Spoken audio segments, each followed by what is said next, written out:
folks, I'm Henish, and I've got another exciting episode of I've Got a Theory. I'm here with my good friend Scott Smith, Vice President with Pacific Coast Title, but we're not going to talk at all about business. I want to hear what Scott's theory is. Scott, what's your theory? So my theory is that marriages would last longer if we had better communication skills. Meaning that, so I married my high school sweetheart. So we've been together now for over 40 years.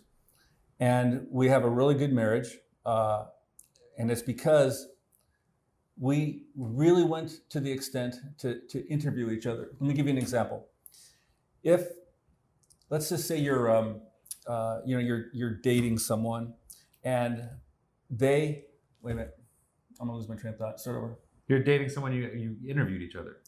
We interview each other to determine what our compatibility is, and it goes like this. It says, let's say my line of demarcation when you have stepped out on me is if you kiss somebody or let's say you have sex with them. That's my line. That's gone too far because to me that's a sacred thing. That's your commitment. That's right. My wife, on the other hand, feels that, wait a minute, if you kiss somebody, that's gone too far. You've cheated on me if you kiss somebody. And we never talk about it. So when I'm out there, I can kiss somebody and go like, well, I shouldn't talk about it. I'm not going to get a divorce. As long as I don't have sex with them, I'm good. But in my wife's mind, she's ready to file for divorce because of something I just did. And it's just a lack of communication. So my wife and I have an interesting relationship that when we had this conversation years and years and years ago, in my mind, like I said, sex is really, really a special, intimate thing between two people and should never be, the line shouldn't be crossed.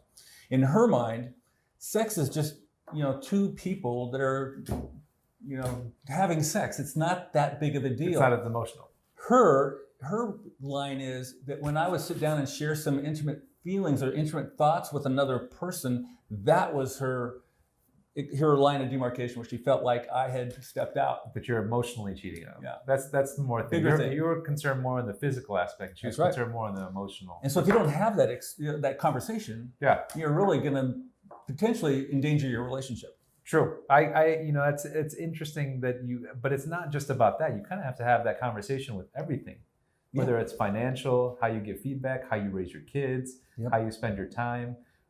And what you value. Do you value experiences more or things that you buy? So it's good to have that conversation beforehand so you know what's valuable to your partner. That's right. Matter of fact, what they say, the two most common, there's actually three.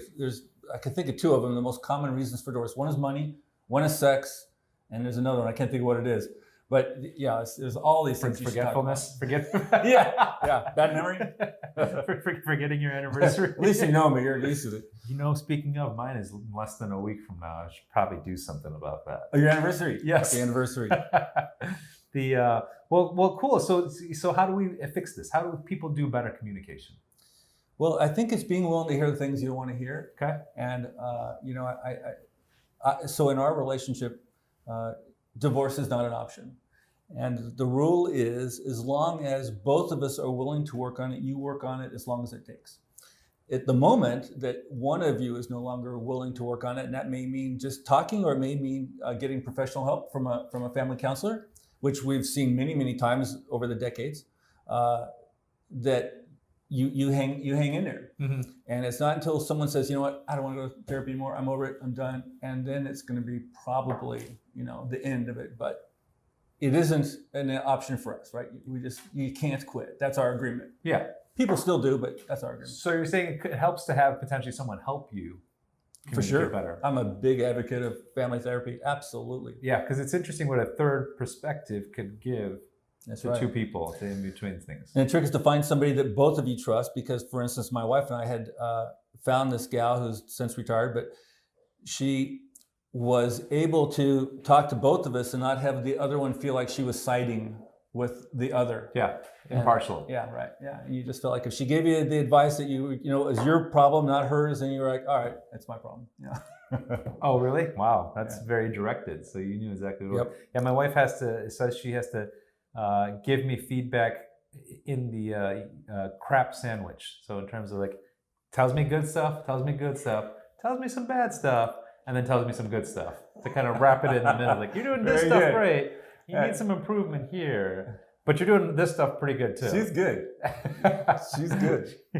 she is good, but we have to have that communication. At least we're talking to each other and figuring it out. And my wife's, I can out talk my wife, so she feels, she feels a little bit at a disadvantage when we talk about a lot of things, because I can just, I put on my sales hat and talk into a corner, and she can't think as fast as me, and it's not fair. And that's one of the things I do in our relationship that I have to watch. Mm-hmm. So better communication can help marriages last longer. Absolutely.